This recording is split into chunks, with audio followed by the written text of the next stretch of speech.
శ్రీమాత్రే నమః. సర్వమంగళమాంగళ్యే శివే సర్వార్ధసాధికే శరణ్యే త్రయంబకే దేవి నారాయణీ నమోస్తుతే.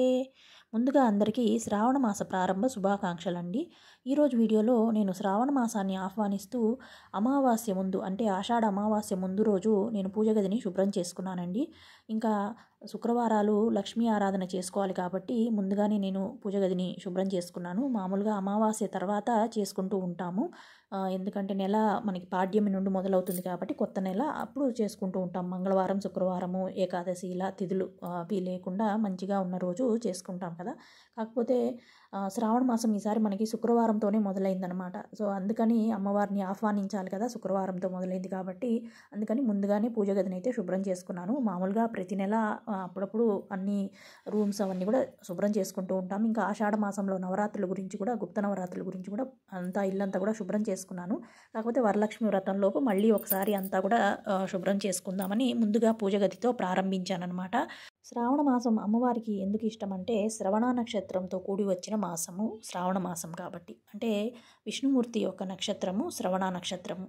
ఆయనకు ఎంతో ఎంతో ఇష్టమైన శ్రవణ నక్షత్రము మనము విష్ణు ఆరాధన చేస్తూ ఉంటాం కదండి.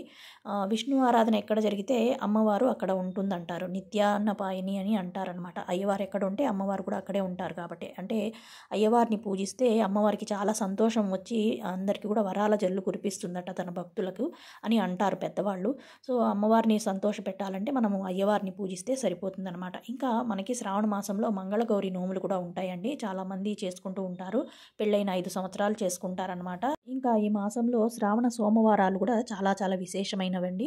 శివయ్యను ఆరాధిస్తే కూడా మనకి ఐశ్వర్యాన్ని ప్రసాదిస్తాడనమాట. అంటే శ్రావణ మాసం అనగానే మనకి ఐశ్వర్యానికి ఒక పెద్ద విశేషమైన మాసం అనమాట. సో అందరూ కూడా చక్కగా అమ్మవారిని అయ్యవార్లందరినీ కూడా ఆరాధిస్తూ ఉంటాము. ఇంకా నేను కూడా పూజ గదిని శుభ్రం చేసుకున్నాను కదా. పులికాపు అని పెడతారు. చింతపండులో కొంచెం ఉప్పు వేసి కొంచెం గోరువెచ్చ నీళ్ళల్లో నానబెట్టేసి ఇత్తడి విగ్రహాలు, రాగి పాత్రలు అవన్నీ కూడా అందులో తోముకుంటాను. ఇంకా వెండివైతే కోల్గేట్ పౌడర్తో, ఇంకా కొంచెం సబీనా, ఇంకా కుంకుడుకాయలతో తోముకుంటానండి. ఇలా నేను శుభ్రం చేసుకుంటాను. ఇంకా షింక్లోనే కడుక్కోవాల్సిన పరిస్థితి కాబట్టి ఇంతకుముందు చిన్న చిన్న బౌల్స్లో బేసిన్లో నీళ్లు పట్టి అలా కడుక్కునేదాన్ని. ఈసారి ఏం చేశానంటే ఒక బిందెను షింక్ లోపల శుభ్రంగా షింక్ అంతా కడిగేసి అందులో పెట్టేసి అన్నీ తోమేసుకొని అందులోకే చిన్నగా తిప్పుకొని నీళ్ళని తిప్పుకొని కడుక్కున్నాను అనమాట. ఆ నీళ్ళన్నీ తీసుకెళ్ళి కింద మనకు అపార్ట్మెంట్ చుట్టూ చెట్లు పెట్టుకున్నాం కదా అక్కడ పోసేస్తూ ఉంటాను ఇప్పుడు. ఈసారి అలా చక్కగా బిందె నిండుగా వచ్చేసింది అనమాట. పూజ గదిని అంతా కూడా శుభ్రం చేసుకొని ఇంకా విగ్రహాలన్నీ తోముకునేసరికి ఇంకొక చిన్న బిందెలో నిండా కూడా నిండిపోయింది. ఆ 2 తీసుకెళ్ళి చెట్లలో పోసి వచ్చాను అనమాట తొక్కని చోట. ఇలా తర్వాత పూజ గదిని అంతా కూడా శుభ్రం చేసేసుకొని చక్కగా ముగ్గులు అవి పెట్టుకొని ఫోటోలన్నీ కూడా తుడుచుకొని గంధం కుంకుమ బొట్లు పెట్టుకొని అన్నీ కూడా విగ్రహాలు కూడా చక్కగా కడిగి ఆరపెట్టేసుకొని బొట్లు అవి పెట్టుకొని సింపుల్గా ఆ రోజు పంచోపచార పూజ చేసుకున్నాను బుధవారము. ఇంకా గురువారం మనకి అమావాస్య వచ్చింది, ఆషాఢ అమావాస్య. లక్ష్మీదేవిని ఆరాధిస్తాం కదా ఎక్కువగా అమావాస్య రోజు. ఇంకా ఇంటికి కూడా చిన్న చిన్న పరిహారాలు, దిష్టి దోషాలు ఏమన్నా ఉంటే పోతాయి అనేసి చక్కగా ఇంటికి ధూపం వేసుకుంటాము. ఇంకా గుమ్మం ముందు చిన్న పరిహారాలు చేసుకుంటాం కదా. అలా ఒక చిన్న మట్టి ప్రమిదల్లో కొంచెం కళ్ళుప్పు వేసి కొన్ని మిరియాలు వేసి ఒక నిమ్మకాయని కట్ చేసి పసుపు కుంకుమ అద్ది అటు ఇటు పెట్టుకున్నాను అనమాట, గుమ్మానికి అటు ఇటు. ఇంకా గుమ్మాన్ని కూడా ఉదయాన్నే చక్కగా పసుపు కుంకుమలతో అలంకరణ చేసుకొని తర్వాత ఇంటి ముందు చక్కగా ముగ్గది పెట్టుకొని ఈ పరిహారం అనేది చేసుకున్నాను. ఇంకా అమావాస్యకి పౌర్ణమికి నిమ్మకాయ ఇంకా ఒక 7 పచ్చిమిరపకాయలను గుచ్చి అలా గుమ్మం మధ్యలో పెట్టుకుంటానమాట. మాకు గుమ్మడికాయ పైన ఉంది, బాగా కట్టడానికి ఒక్కొక్కసారి వీలు కాదు. సో ఇలా నేను చేస్తూ ఉంటాను. అది కూడా గుమ్మడికాయలు ఇంటి యజమాని కట్టాలి, అసలు ఒక్కొక్కసారి కుదరదనమాట. ఈసారి అమావాస్య రోజు కట్టిద్దాం అనుకున్నాను, కుదరలేదు. చూడాలి, రేపు భాద్రపద మాసంలో ఉన్న కట్టడానికి చూడాలి. ఇంకా ఇవన్నీ పరిహారాలు చేసుకొని కొంచెం పులగం నైవేద్యం పెట్టుకుందాము. ఇవాళ గురువారం అమావాస్య వచ్చింది కాబట్టి నేను దక్షిణామూర్తి పూజ అనేది చేసుకుంటానండి. సో ఆ స్వామివారి కోసమని పులగం కానీ ఏదన్నా నైవేద్యం పెడుతూ ఉంటాను. ఇంకా శనగల మాల అనేది కూడా గుచ్చుకున్నాను అనమాట. ముందు రోజే శనగలు కొన్ని నానపెట్టుకొని కొంచెం పసుపు వేసి నానపెట్టుకొని పెట్టుకున్నాను. అవి శనగల మాల అనేది 111 గుచ్చి పెట్టుకున్నాను. ఇంకా మాలలు, జాజిపూల మాలలు అవి కట్టుకున్నాను.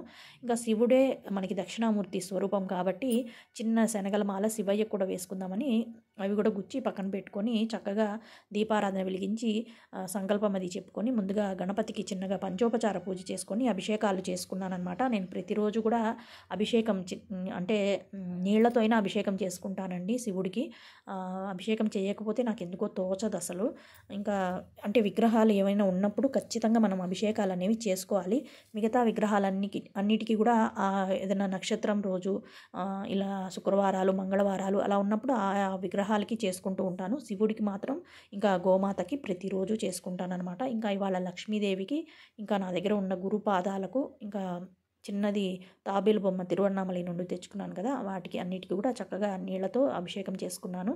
తర్వాత శివుడికి దక్షిణామూర్తికేమో వసకొమ్ము నీళ్లతో అభిషేకం చేసుకున్నానండి. పిల్లలు ఎవరైనా సరిగ్గా మాటలు పలకలేకపోయినా, మాట్లాడటం మాటలు రాకపోయినా కానీ, ఇంకా కొంచెం మొండిగా ఉన్నవాళ్ళైనా కానీ మనం ఇలా వసకొమ్ము నీళ్ళని శివుడికి అభిషేకం చేసి తీర్థంగా వాళ్ళకి ఇచ్చామనుకోండి, చక్కగా పిల్లలకు మాటలు అనేవి వస్తాయి అంటారు. ఎందుకంటే చిన్నప్పుడు మనకి అమ్మమ్మలు, నాయనమ్మలు మనకి పోసేవాళ్ళు. వసని అరగదీసి తేనెలో రంగరించి నాలికపైన నాకిచ్చేవాళ్ళు అనమాట రాసి.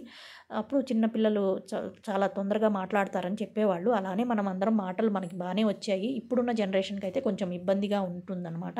సో ఇలా ఏమైనా ప్రయత్నిస్తే కూడా తప్పకుండా మంచి ఫలితం అనేది ఉంటుందండి. సో శివుడికి చక్కగా అభిషేకం చేసి ఆ నీళ్ళని తీర్థంగా తీసుకున్నా కానీ మంచిదే అనమాట. సో ఇలా అభిషేకం అవన్నీ చేసుకున్న తర్వాత ధూపం దీపం చూపించి శుద్ధి చేసుకొని గంధం కుంకుమ బొట్లు అన్నీ పెట్టుకున్నాను. శివుడికి విభూతి రేఖలు అవి పెట్టుకొని చక్కగా అలంకరణ చేసుకున్నాను. మల్లెపూల మాల, ఇంకా శనగల మాల అవన్నీ గుచ్చుకున్నాను కదా, అవన్నీ అలంకరణ చేసుకొని ముందుగా శివుడికి, అమ్మవారికి, లలిత అమ్మవారికి, ఇంకా అన్నపూర్ణాదేవికి నేను పూజ అనేది చేసుకున్నాను, పంచోపచార పూజ. తర్వాత లక్ష్మీనారాయణులకి పంచోపచార పూజ చేసుకున్నాను, కుంకుమార్చన చేసుకున్నాను, అమ్మవారి అష్టోత్తరం అది చదువుకుంటూ. ఇంకా దత్తాత్రేయ స్వామికి కూడా చిన్నగా పంచోపచార పూజ చేసుకొని దత్త స్తవం ఉంటుంది కదండి, అది చదువుకున్నాను. తర్వాత శివయ్యకు దక్షిణామూర్తికి పంచోపచార పూజ చేసుకున్నానండి. గంధం, పుష్పం, ధూపం, దీపం, నైవేద్యం అని. దీపం అని ఉపచారం వచ్చినప్పుడు 3 ఒత్తులు కలిపి ఒక ఒత్తిగా 3 ఒత్తులు చిన్న ఆవు నెయ్యి దీపం అనేది రెడీ చేసుకున్నాను. ఆ దీపాన్ని వెలిగించుకున్నాను అనమాట. 3 ఒత్తులు ఉంటాయి అన్నమాట, అందులో 3 ఒత్తులు వెలుగుతూ ఉంటాయి. అలా దీపారాధన వెలిగించి తర్వాత అష్టోత్తరం అనేది మొబైల్లో పెట్టుకొని వింటూ జాజిపూలను దీపానికి చుట్టూ అలంకరణ చేసుకున్నాను అనమాట. ఇంకా తర్వాత ఇవన్నీ పూజలన్నీ చేసుకున్న తర్వాత నేను లలితా సహస్రనామ పారాయణం అనేది చేసుకున్నానండి. ప్రతి అమావాస్యకి, పౌర్ణమికి, మంగళవారాలు, శుక్రవారాలు, ఇంకా అష్టమి, వీటిల్లో ఈ 5 రోజులు తప్పకుండా నేను లలితా సహస్రనామ పారాయణం చేసుకుంటాను. ఉదయం కుదరకపోతే సాయంత్రం అయినా చేసుకుంటాను, లేదంటే 25 నామాలైనా చదువుకుంటానమాట. వీటిలో ఏదో ఒకటి చేస్తాను. ఇంకా మనము ప్రతి నెలలో ఎప్పుడు ఒక పౌర్ణమికో, ఒక అమావాస్యకో, లేదంటే ఒక శుక్రవారమో, లేదంటే మనకి ఇప్పుడు రాబోయేది శ్రావణ మాసము శుక్రవారంతో మొదలవుతుంది కాబట్టి చక్కగా 9 వారాలు అని అనుకొని ఒక్కసారి అమ్మవారికి పారాయణం చేసుకున్నాం అనుకోండి, అమ్మవారి అనుగ్రహం అనేది మన పైన ఉంటుంది. ఇంకా అమ్మవారికి ప్రత్యేకమైన నైవేద్యాలు ఏమీ అవసరం లేదండి. పానకం కానీ, తేనె కానీ, బెల్లం కానీ, పటిక బెల్లం కానీ, కుదిరితే అన్నప్రసాదం, పొంగలి కానీ, ఏదైనా తీపి పదార్థం నైవేద్యం పెట్టుకుంటే మంచిది. సో లలితా సహస్రనామ పారాయణం అది చేసుకున్న తర్వాత చివరిలో ధూపం, దీపం అనే ఉపచారం వచ్చినప్పుడు నేను లక్ష్మీదేవిని ఉద్దేశించి ఐశ్వర్య దీపం అనేది రెడీ చేసుకున్నాను అనమాట. ఉప్పుతో మనం వెలిగిస్తాం కదా, కళ్ళుప్పుతో ప్రమిదలకి చక్కగా పసుపు అది రాసుకొని గంధం కుంకుమ బొట్లు పెట్టుకొని అందులో కళ్ళుప్పు వేసుకొని స్వస్తిక్ గుర్తు పసుపుతో వేసుకొని ఇంకా గంధం కుంకుమ బొట్లు ప్రమిదకు అలంకరించి ఆవు నెయ్యి కానీ, నువ్వుల నూనె కానీ వేసుకొని ఒత్తులు వేసుకొని 3 ఒత్తులు 5 ఒత్తులైనా వేసుకొని మనము వెలిగించుకోవచ్చు.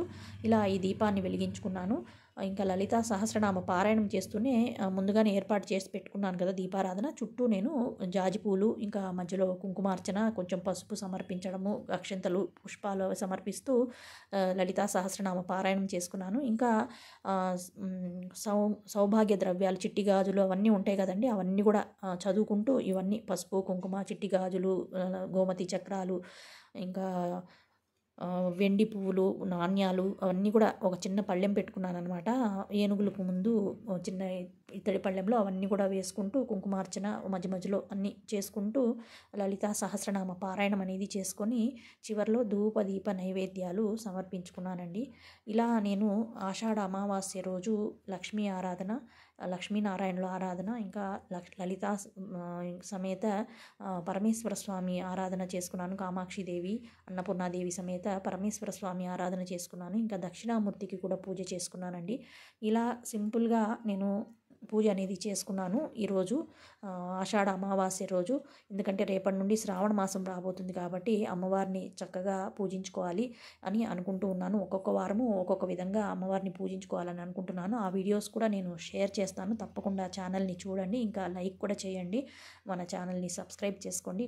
ఈ శ్రావణ మాసంలో మన ఇంటికి సిరి సంపదలను తెచ్చే లక్ష్మీదేవి రావాలని, అందరూ కూడా సుఖ సంతోషాలతో ఆయురారోగ్య ఐశ్వర్యాలతో ఉండాలని మనస్ఫూర్తిగా కోరుకుంటూ, వీడియో నచ్చితే లైక్, షేర్, కమెంట్, ఇంకా సబ్స్క్రైబ్ చేసుకోండి.